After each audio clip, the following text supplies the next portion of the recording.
묵상하신 말씀 잠시 나눌 시간 갖도록 하겠습니다. 오늘 말씀은 이 동사로 시작을 해 보려 합니다. 내려놓다라는 말입니다. 사전적으로 세 가지 의미가 있습니다. 위에 있는 것이나 들고 있는 것을 아래로 내려놓다라는 의미, 두 번째로는 어떤 일이나 업무를 그만두다라고 하는 의미가 있고요. 세 번째로는 걱정이나 근심, 욕심 따위를 잇다라고 하는 그런 사전적인 의미를 가지고 있는 말입니다. 내려놓다라는 말. 삶을 살다 보면 이렇듯 내려놓아야 하는 순간이 분명히 있지요. 물건을 내려놓아야 하는 때가 있습니다. 계속 들고 있을 수는 없는 것이고요. 또 하던 일을 내려놓아야 하는 때도 있고, 인간관계조차도 때로는 내려놓아야 하는 것이죠. 한 20여 년쯤 된 것 같습니다. 내려놓음이라고 하는 책이 한국 사회 또 한국 기독교인들이 굉장히 유행했던 적이 있습니다. 이영교 선교사님 몽골 선교사로 기억을 하는데 그분이 쓴 책, 그래서 아주 한때 유행어가 됐던 그런 말, 내려놓음이라는 것. 참 어려운 일이죠. 뭔가를 내려놓는다는 것이 고집부리고 또 노력하는 것으로 되지 않는 것들이 분명히 있습니다. 그래서 내려놓음에 대해서 누군가 이렇게 말합니다. 내려놓음은 포기와는 다르다라고 이야기를 하면서 이렇게 표현을 합니다. 내려놓음은 자신의 책임을 다한 뒤 집착을 덜어내는 성숙의 과정이지만, 포기는 책임을 회피하거나 방치하는 미성숙한 태도다라는 말. 참 통찰력 있는 말이 아닐까 싶습니다. 내려놓음은 자신의 책임을 다한 뒤 집착을 덜어내는 성숙의 과정이라는 말. 그러면서 포기는 선택이기에 한순간에 가능한 것이지만, 내려놓음은 과정이기에 수없이 반복해야 한다라고 그렇게 말을 합니다. 그렇죠. 포기는 쉬울 수 있어요. 나 안 해, 나 그만둘래, 그냥 다 놓고 돌아가 버리는 것은 쉬워요. 내려놓으면 그런 의미가 아닌 것입니다. 끊임없는 과정이에요. 거쳐가야 할 반복이고요. 우리가 어렵다고 내려놓는 일을 거부하거나 또는 회피하면 스스로의 삶이 힘들어질 뿐만 아니라 주변인들이나 또는 그가 속한 조직이나 어떤 공동체, 그 사회를 굉장히 어렵게 만들어 놓습니다. 지금 우리 사회가 지금 그 한복판에 있습니다. 지금 우리 사회가 어디로 갈지 지금 굉장히 위태로운 과정 가운데 있습니다. 누군가는 돌아오기를 바라고 누군가는 파면되기를 바라는데, 그 과정에서 지금 우리 공동체가, 우리나라가 지금 얼마나 많이 무너지고 있고 위태로운지 좀 두려운 마음이 들기까지 합니다. 이번 한 주가 또 그래서 지난 3주가 굉장히 중요했었는데 결론이 나지 않았어요. 어떻게든 결론이 나야 우리 사회가 좀 그 다음 과정을 진행할 텐데 내려놓지 못하는 것이죠. 욕심이 있는 것입니다. 또 두려움이 있는 것이고, 또 자기 이익을 위한 여러 가지 것들이 그렇게 얽히고 성켜 있는 이 모습들을 보게 됩니다. 더러는 아무리 좋은 의도, 선한 목표를 가지고 있다 할지라도 내려놓아야 할 때가 있다라는 것이죠. 오늘 말씀은 바로 이 내려놓을 때를 바로 알아서 자신에게 주어진 그 레몬으로 훌륭한 레모네이드를 완성한 사람에 대한 이야기입니다. 그 사람이 누구입니까? 여러분 묵상하신 대로 모세입니다. 모세. 유명한 인물이고요. 누구나가 잘 아는 그런 사람입니다. 모세는 지난 주일에 우리가 묵상했던 이 요셉만큼이나 아주 파란만장한 인생을 살았던 인물이죠. 40년을 딱 인생의 새 어떤 시절 그 구분으로서 그의 삶이 펼쳐지는데, 생각해보면 모세는 출생부터가 아주 쓰디쓴 레몬이 주어진 그러한 사람이었습니다. 이집트에서 이제 막 번성하기 시작했던 히브리 민족의 위협을 느꼈던 이집트의 왕 바로가 이제 히브리인들에게 억압과 핍박을 하기 시작합니다. 통제를 하는 것이죠. 급기야 히브리 사람이 태어나면, 아들이 태어나면 즉시 죽이고 딸이면 살려두라고 하는 그런 극단적인 명령을 내립니다. 그때 모세가 태어났죠. 그때 하나님의 은혜를 입었던 히브리 산파들이 그 바로의 명령을 어기고, 이 또한 대단한 선택인 것이죠. 모세를 살려둡니다. 어머니 요게벳은 대략 한 3개월간은 숨어서 이 모세를 양육했습니다마는 더 이상 버티지 못하고 우리가 잘 아시는 대로 모세를 그 갈대 상자에 넣어서 나일강에 떠나 보내죠. 죽이기 위함이 아닙니다. 살리기 위함인 것이죠. 이 또한 요게벳의 입장에서는 내려놓은 거예요. 모든 것들을 내려놓은 것입니다. 갈대 상자에 담겨서 떠내려가던 모세는 마치 목욕하러 나왔던 바로의 딸, 즉 공주에 의해서 발견이 되고 입양이 됩니다. 이 또한 놀라운 일이죠. 그야말로 한순간에 인생 역전을 경험합니다. 그때부터 모세는 이제 이집트의 왕자로서 살아가게 됩니다. 그런데 탄탄대로일 것 같았던 모세는 이 히브리 사람을 학대하는 이집트 관리인을 죽이는 일이 생기죠. 살인하게 됩니다. 그 일로 광야로 도주하는, 도피하는 삶을 살게 됩니다. 이것이 그에게 두 번째 주어진 레몬이었습니다. 이제 40년 동안 광야에서 모세는 미디안 제사장의 이드로의 집에 머물면서 이제 그의 딸 십보라와 결혼하게 됩니다. 그렇게 40년을 광야에서 처가살이를 하면서 목동으로 목자로 살아가게 됩니다. 그러던 어느 날 그가 하나님의 부르심을 받습니다. 우리가 여기서 기억해야 할 것은 그때 모세는 하나님을 알지 못했어요. 하나님이 어떤 분인지 그는 잘 몰랐습니다. 하나님에 대한 열정적인 믿음은커녕 하나님에 대해 잘 모르는 사람이었어요. 그때 부름을 받습니다. 아브라함과 똑같은 그런 부르심이죠. 이제 모세에게 이스라엘 백성을 바로의 손에서 구원해 내라고 하는 정말 어마무시한 그런 하나님의 명령을 받게 됩니다. 이것이 모세에게 주어진 세 번째 레몬인 것이죠. 얼마나 놀랍고 얼마나 황당하고 얼마나 어처구니가 없었을까 하는 생각이 듭니다. 내가 무엇이기에 이스라엘 백성들을 또 내가 바로 앞에 어떻게 나가겠습니까? 목자로 가정을 이루어서 나름 잘 살고 있었던 모세였어요. 그래서 여러 차례 하나님의 그 명령, 하나님의 그 부르심을 거부합니다. 고사합니다. 그러나 하나님께서는 결국 모세를 이스라엘의 지도자로 세우시죠. 마지못해 순종한 순복한 모세는 이후에 이제 바로 앞에 나갔고 그리고 이스라엘 백성들을 이끌고 홍해를 건너서 이집트에서 탈출합니다. 그때로부터 이제 광야에 40년 동안의 방랑하는 세월 시간들이 시작이 되죠. 광야에서 수없이 많은 일들을 겪으면서 이스라엘 백성들을 약속의 땅으로 가나안으로 인도하는 일을 합니다. 그리고 마침내 가나안 땅이 아래로 펼쳐 보이는 그 모압 평지에 도착했을 때 하나님께서 모세를 불러서 이렇게 말씀하십니다. 신명기 말씀인데요. 너는 여리고 맞은편 모압 땅에 있는 아바림 산맥의 느보산에 올라가서 내가 이스라엘 백성에게 줄 가나안 땅을 바라보아라 라고 말씀하는 거예요. 오늘 34장 이전에 미리 말씀을 주신 겁니다. 그러면서 너의 형 아론이 호르산에서 죽었던 것처럼 너는 그 산에서 죽게 될 것이다 라는 말씀을 해요. 이것은 너희가 진 광야에 있는 가데스의 무리바셈에서 범죄하여 이스라엘 백성에게 나의 거룩함을 나타내지 않았기 때문이다. 너는 내가 이스라엘 백성 중에 백성에게 줄 그 땅을 멀리서 바라보기만 하고 들어가지는 못할 것이다 라고 말씀해요. 여러분 이 말씀이 어떻게 다가오십니까? 여러분이 모세였다고 생각하시면서 이 말씀을 들어보십시오. 40년 전 하나님이 부르셨어요. 이스라엘 백성들을 이끌고 이집트에서 나가라. 가나안 땅으로 가라. 그러니까 40년 여러분 아시잖아요. 모세가 어떤 과정을 거쳐서 여기까지 왔는지. 그런데 이제 목전이에요. 눈앞에 펼쳐져 보입니다. 여리고가.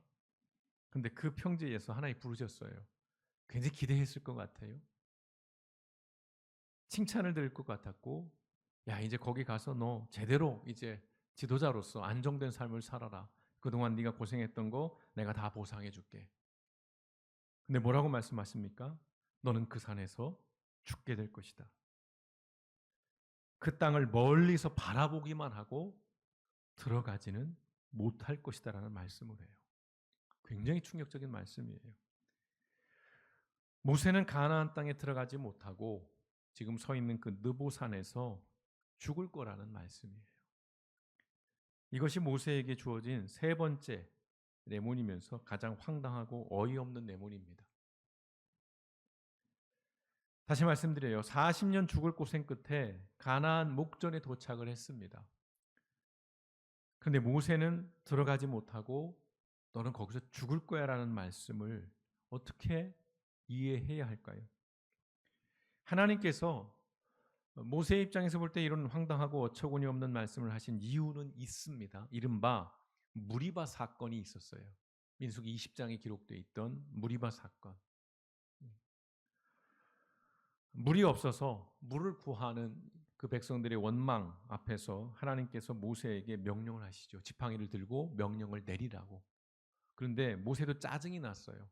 계속 백성들이 자기에게 원망하고 불평하고 요구하기만 하니까. 그래서 그가 가진 지팡이를 가지고 반석을 2번을 내리칩니다. 그 사건으로 하나님이 모세에게 진노하셔요. 좀 이해가 안 될 수도 있습니다. 아니 그게 뭐라고? 그깟 행동이 뭐 그렇게 잘못된 거라고 진노하실까? 근데 거기서 진노하신 것이 끝이 아니라 그 무리바 사건으로 모세는 가나안 땅에 들어가지 못하게 된 것입니다. 모세 입장에서는 얼마나 억울하고 서운하고 야속하겠어요. 이스라엘 지도자였습니다. 그런데 백성들이 모세의 그 리더십을 늘 존중하고 인정하고 그 권위에 순복한 게 아니었어요. 배고프면 고기 생각나면 목마르면 언제라도 자신들의 욕구, 욕망을 모세에게 탓을 하면서 야 네가 우리를 이끌고 오지 않았으면 지금 이집트에 있었으면 내가 그 고기가마 옆에서 떨어지는 고기라도 얻어 먹었을 텐데 네 말 듣고 나왔다가 지금 이 광야에서 뭐 하는 짓이야? 이런 얘기나 들었다는 말이에요. 모세 입장에선 자처한 것도 아니잖아요. 내가 이끌고 갈게. 내가 지도자 할게도 아니었어요. 5번이나 걸쳐서 난 못합니다. 안 합니다. 라고 했음에도 하나님이 억지로 멱살 붙잡고 가서 지도자를 세웠어요. 그래서 여러 우여곡절 끝에 탈출하게 만들었어요. 그런데 거기서 백성들이 끊임없이 모세에게 원망합니다. 그러니 짜증이 나죠. 반석 칠 수 있습니다. 그런데 그걸로 느보셋에 죽을 거라는 거예요. 너는 가나안 못 가. 얼마나 부당하고 얼마나 가혹한 처분이겠습니까? 그런데요, 모세는 그 하나님의 말씀에 순종해요. 적어도 신명기 어디에서도 하나님 앞에 항변하거나 따져 묻지 않습니다. 오늘 본문 말씀은 바로 그 모세의 죽음을 기록한 말씀이에요. 모세는 가나안 땅이 펼쳐 보이는 느보산에 올라가서 좀 자랑을 하자면 저도 올라가서 봤습니다. 아래로 가나안이 보여요. 여리고가 보입니다. 국경지대거든요. 그곳에서 죽음을 맞이해요. 성경은 그에 대해서 이렇게 말씀합니다. 34장 7절 모세가 죽을 때 그의 나이 120세였으나 그는 눈도 흐리지 않았고 기력이 쇠하지도 않았다. 이게 무슨 말씀입니까? 여러분 모세가 늙어 죽은 게 아니에요. 늙어서 수명이 다해서 죽은 게 아니라는 것입니다. 청춘의 활력은 적어도 없었을지라도 기력이 없는 노인이 아니었어요. 그저 뒷방에 들어가 앉아 누워만 있는, 제대로 걷지도 제대로 일하지도 못하는, 이제는 너무 노쇠해서 이제 죽음만을 기다려야 하는 그런 상황이 아니었다는 거예요. 120세였으나 그 눈은 흐리지 않았고 기력이 쇠하지도 않았다는, 여전히 모세는 이른바 현역으로 뛸 수 있는 그런 사람이었어요. 하나님께 항변하고 부탁하고 고집부릴 만도 해요. 하나님 나 아직 힘이 있습니다. 하나님 나 아직 일할 수 있어요. 하나님 나 아직 총명합니다. 근데 모세는 자신의 역할이 여기까지라는 것을 인정하고 기꺼이 내려놓습니다. 근데 인간적으로 더 가혹한 말씀이 등장해요. 34장 6절 말씀이죠. 모압 땅 벳부얼 맞은 쪽에 있는 골짜기에 묻혔는데 뭐라고 말씀해요? 오늘날까지 그 무덤이 어디에 있는지를 아는 사람은 아무도 없다라는 말씀을 해요. 물론 그 7절 8절 말씀에 이스라엘 백성들이 그를 위해 애곡합니다. 30일을 애곡해요. 그런데 오늘 이 말씀이 참 가슴에 꽂히는 거예요. 오늘날까지 그 무덤이 어디에 있는지를 아는 사람이 아무도 없다. 대단한 무덤을 조성하고요. 이집트의 피라미드처럼 또는 진시황이 또는 뭐 하다못해 왕들이 그 왕릉같이 그런 무덤 또는 거대한 기념석을 세워주지는 못할지라도 무덤은 기억되어야 하잖아요. 모세니까요. 근데 모세는 그조차도 허락되지 않았다는 것입니다. 출애굽의 지도자입니다. 불셀출의 영웅이에요. 그런 모세가 쉽게 잊혀졌다는 것입니다. 그런데 이것은요, 사실은 하나님께서 하신 일인 것입니다. 안타까울 수 있고 야속하지만 반석을 2번 내리친 행위는 별것 아닐 수 있어요. 그런데 그 행위가 가진 신학적인 의미는 뭐냐면 하나님의 하시는 일을 사람이 하는 일로 변질시킨 것이었어요. 그래서 하나님이 그토록 깐깐하게 진노하신 겁니다. 그냥 명령만 내리라고 했어요. 그러면 그건 하나님이 하시는 일임을 백성들이 보게 되는 거니까요. 그런데 모세가 지팡이로 반석을 2번 내리쳤어요. 모세가 행위를 한 거예요. 그건 모세가 한 일이 되는 겁니다. 하나님의 역할, 하나님의 자리를 모세가 대신하려 했던 거예요. 그래서 하나님이 진노하신 겁니다. 하나님의 자리를 대신할 존재는 없어요. 그가 아무리 위대한 영웅이고 빛나는 업적을 이뤄낸 사람일지라도 그 모든 것을 이끄시고 이루어내신 분은 하나님이시라는 겁니다. 죄송한 말씀을 드리겠습니다. 여기 명성교회든 저기 여의도 순복음교회든 저기 사랑의 교회든 미국의 그 어떤 큰 교회든 전 세계에 있는 어떤 교회든 그 교회가 아무리 크고 그 교회가 아무리 유명할지라도 그 모든 것들을 주관하시는 분은 하나님이라는 것입니다. 목사가 그 자리를 대신해서는 안 되는 것이에요.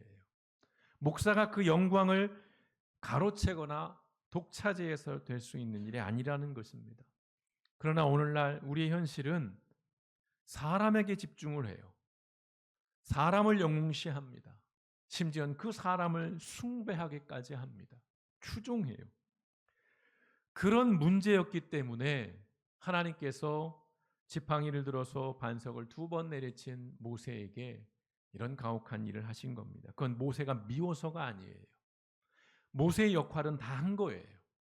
그러나 모세 이후에 이제 가나안에 들어가 살아야 할 사람들에게 하나님이 어떤 분이시고 하나님의 일하심에 대해서 그들이 명징하게 보고 알아야 했기 때문에 마지막 순간까지 모세를 통해서 그 하나님의 메시지를 이스라엘 공동체에게 보여주신 겁니다. 느보산에서 모세는 자신의 사명 그리고 자신의 위치 정확하게 인식했어요. 하나님께 모든 것들을 내어드리고 내려놓았다는 것입니다. 자신의 때를 인정했어요. 인간적으로는 그도 들어가고 싶었을 것 같아요. 왜냐하면 일단 느보산에서 여리고를 바라보면 거기는 종려나무가 무성하거든요. 이 느보산 쪽은 사막이에요. 요르단 지역인데. 근데 그 여리고는 보면 우거져 있어요. 숲이 우거져 있습니다. 푸르러요. 가보고 싶지 않겠습니까? 인간적인 욕심이 없겠냐고요. 모세 입장에서. 그런데 그가 다 내려놓습니다. 처음 부르심을 받았을 때도 그렇고 지금 그 부르심의 때가 마무리될 때도 모세는 하나님께 자신을 내어 맡긴 것이에요. 여전히 기력이 있습니다. 아직 눈빛이 살아있어요. 그러나 멈춘 거예요. 내가 심었다고 해서 내가 꼭 거두어야 하는 것은 아닙니다. 그러면 좋을 것 같아요. 내가 씨를 뿌리고 내가 물을 주고 내가 벌레를 잡아주고 내가 수없이 가꾼 그 작물이 가을이 되어서 내 손으로 풍성하게 걷어들이고 걷어들인 소출을 겨우내 누리는 인생이면 더할 나위 없겠죠. 그런데 예수님께서 이런 말씀을 하십니다. 요한복음 4장 37절 말씀에 그러므로 한 사람은 심고 다른 사람은 거둔다는 말이 사실이다 라는 말씀을 하세요. 무슨 말씀인지 아시겠죠? 내가 심었다고 해서 물론 내가 거둘 수 있습니다. 그러나 언제나 꼭 내가 거두어야 하는 것은 아니라는 것입니다. 저 안동 쪽에 그런 거리가 있다 하더라고요. 뭐 40리 벚꽃길이라고도 하고 10리 벚꽃길이라고도 하는데 40년 전쯤에 어떤 분이 거기다가 나무를 심었대요. 뭐 그냥 심은 겁니다. 40년 후쯤 여기가 거리로 벚꽃 거리가 돼서 관광 명소가 될 거야. 그걸 기대한 게 아니고요. 그냥 심으셨대요. 그래서 40년 후에는 지금 거기가 아주 멋진 벚꽃길이 돼서 지금 이맘때면 사람들로 미어 터진답니다. 남은 건 하나 있어요. 거기에 이렇게 기념석에 그분의 이름이 있다라고 그분의 따님이 라디오에 나와서 그런 이야기를 한 걸 들은 적이 있는데요. 내가 심은 것을 내가 거두는 인생은 어찌 보면 참 복된 인생일 수 있습니다. 그러나 그것이 꼭 그런 것만은 아니라는 것이죠. 나는 열심히 심는 일을 하고 누군가는 또 그것을 키워내는 일을 하고 심지어는 그 사람조차도 거두지 못해요. 누군가는 키워낸 걸 거두어내는 사람이 또 있다는 것입니다. 한 사람은 심고 다른 사람은 거둔다는 이 말씀. 인생이 불행해질 때는 쓸데없는 고집을 부릴 때입니다. 그럴 때 인생이 좀 불행해지죠. 야, 내가 심었는데 내가 거두는 것이 당연하다고 생각하거나 내가 이만큼 했으니 내가 그만큼은 내가 보상을 받아야 한다거나 아니면 나쁜 마음으로 내가 거두지 못할 바에야 다른 사람도 거두지 못하게 만들겠다거나 그냥 파토내는 겁니다. 그냥 재뿌리고 침뱉어 버리는 거죠. 그리고 내가 어떻게 여기까지 왔는데 내려놓으라고 하느냐라고 계속 집착을 하게 되면 결국은 모두가 불행해지는 거예요. 모세는 자신이 가나안 땅에 들어가지 못한다는 사실로 분노하거나 원망하거나 저주하지 않았습니다. 오히려 어떤 일을 하냐면요. 자신의 그 남은 시간을 통해서 이스라엘 자손들을 일일이 열거하면서 한 지파 한 지파를 다 열거하면서 그들에게 축복의 말씀을 유언으로 전합니다. 그게 34장 전에 있는 말씀들이에요. 모세가 한 일은 축복한 일이었어요. 막 저주하고 야 니들 거기 가면 나 없이 잘 살 것 같냐? 내지는 거기 가면 나를 기억해라. 나를 잊지 말고 매년 내 제사를 드려라. 내 기념회를 열어라. 뭐 그런 얘기를 한 게 아니라 한 지파 한 지파 일일이 그들에게 복을 선언하면서 유언으로서 그들에게 남기게 됩니다. 성도 여러분, 느보산에 올라서 그 발 아래로 보이는 가나안 땅을 바라보면서 그 40년 죽을 고생을 하면서 도대체 그 땅이 뭐길래 하나님께서 그렇게 집요하게 자신의 멱살을 끌어잡아다가 지도자로 세워서 마침내 그 앞에 다다르게 한 바로 그 땅을 바라보면서 120세의 모세는 무슨 생각을 했을까요? 아마도 자신의 지난 생애를 그 가나안 땅 위에 쫙 펼쳐 보이며 회상하지 않았을까 싶습니다. 왕자로 살았던 그 40년, 그리고 광야에서 목자로 살았던 40년, 그리고 이스라엘 지도자로 그 광야에서 40년을 살았던 그 세월들, 그 시간들이 시쳇말로 막 주마등처럼 스쳐 지나갔을 것 같습니다. 저도 지금 느보산에 서 있습니다. 하나님의 음성을 경청하고자 몇 주째 집중하고 있습니다. 하나님이 내게 주신 이 레몬을 가지고 나는 어떤 것을 만들어내야 할지를 지금 하나님 앞에서 씨름하고 있습니다. 저의 때가 어느 때인가를 하나님 앞에 진지하게 묻고 있는 중입니다. 그리고 다음 주일 그 일들을 성도 여러분과 함께 하나님 앞에서 묻기 원합니다. 그리고 함께 기도하고 함께 결정해 나가기를 원합니다. 또한 성도 여러분께서도 각자의 삶의 자리에 있는 아마 여러분의 느보산이 있을 것 같습니다. 지금 여러분의 인생이 어느 때인지 하나님께서 여러분에게 무엇을 내려놓으라고 말씀하시는지 여기까지야. 더 가지 마. 너의 역할은 이만큼이야. 라고 말씀하시는 그 음성이 어떤 것인지를 우리 성도님들께서도 듣기를 원하십니다. 하나님께서 저에게 그리고 우리에게 무엇을 말씀하시는지 그 말씀을 통해 지금 우리의 삶에서 무엇을 내려놓아야 할 때인지, 열정적으로 포장된 무모한 고집은 없는지를 여러분 한번 성찰하셔야 합니다. 하나님의 꿈으로 위장된 나의 욕망과 집착은 없는지를 냉정하게 돌아보셔야 합니다.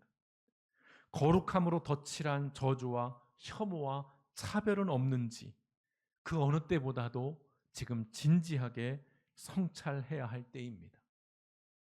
목사인 사람이, 신학교 교수였다는 사람이, 신학생이라는 사람이, 그리스도인이라는 사람이 사람을 죽이라는 일을 아무렇지도 않게 얘기합니다. 한두 명이 아니라 수없이 많은 사람이 죽을 수도 있는 일임에도 불구하고 그들이 그 일을 서슴없이 얘기합니다. 무서운 세상이에요. 멈춰야 하고 내려놓아야 하고 분별해야 하는 시대에 우리가 살아가고 있습니다. 개인적으로나 교회적으로나 우리 시대적으로나 그렇습니다. 여러분, 우리의 삶은 하나님의 손에 있습니다. 믿으십니까? 우리의 삶을 여전히 하나님이 주관하십니다. 여러분이 각자의 삶을 주관할 수 없어요. 계획할 수는 있지만 그 계획을 이뤄가시는 분은 하나님이시라는 그 말씀을 우리가 다시금 기억했으면 좋겠습니다. 결국 모든 것은 하나님께서 하십니다. 그것이 내가 마음에 드는 방식이든 내가 원치 않는 방식이든 그것이 하나님이 하시는 일이라면 우리는 아멘하며 순종하고 순복해야 할 따름인 것입니다. 내 고집과 노력으로 이뤄내는 것이 결코 아니라는 것입니다. 느보산에 서 있는 그 모세처럼 하나님의 말씀에 기꺼이 순종하고 순복할 수 있는 삶이 되시길 주님의 이름으로 축원드립니다. 한순간에 포기하는 것은 쉽지만 끊임없이 내려놓으며 하나님 앞에 우리의 삶을 드리는 일은 어렵습니다. 그러나 그 어려움을 우리가 포기해버린다면 우리의 삶뿐만 아니라 나와 함께하는 이들 모두가 불행해질 수 있다는 것들을 기억하면서 지금 내가 어디쯤 서 있고 지금 나의 때는 어느 때인지를 다시 한번 하나님 앞에 분별하면서 이번 한 주간 그 하나님께서 내게 원하시는 삶의 모습과 모양이 어떤 것인지를 진지하게 물으며 나아가는 저와 여러분이 삶이 되시기를 주님의 이름으로 축원드립니다.